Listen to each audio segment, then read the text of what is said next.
นกรรมพวกมึงอ่ะมาแล้วนะอาหารพวกมึงอ่ะเข้ามาอยู่ต่างประเทศเขมรไม่ได้นะไม่ได้เว้นกรรมพวกมึงมาตลอดเลยนะอาหารพวกมึงอ่ะออกไปนะไม่ต้องอยู่ต่างประเทศเขมรอ่ะออกไปเลยนะเว้นกรรมพวกมึงมาตลอดមកពីកប៉ាត់មកដល់លេងមុខវាំងក៏ឃើញព័ត៌មានមួយចុះផ្សាយថា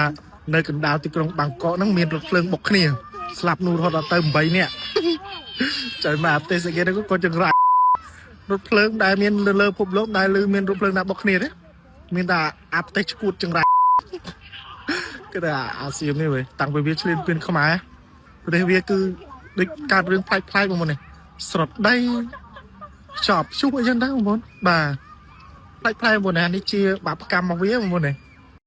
គឺរឿងនេះគឺខ្ញុំបានយកចេញពីសារព័ត៌មាននៅក្នុងប្រទេសថៃដោយសារតែខ្ញុំតែងតែយកជាមួយនឹងប្រភពព័ត៌មានដែលវាអន្តរាយគ្រោះថ្នាក់ភ្លើងឆេះអីផ្សេងហ្នឹងដល់តែខ្ញុំស៊ូមមើលខ្ញុំចង់ដឹងថាវាមានមនុស្សមានល្បួយអត់ទេក៏ឃើញនេះ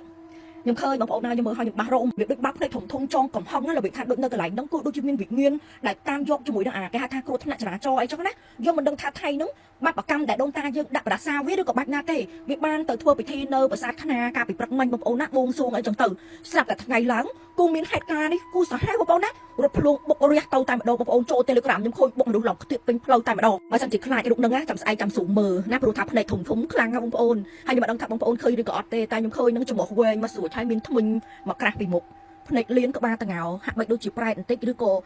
អសុរកាយយើងអត់ដឹងទេបងប្អូនតែគ្រាន់ថាចែបងប្អូន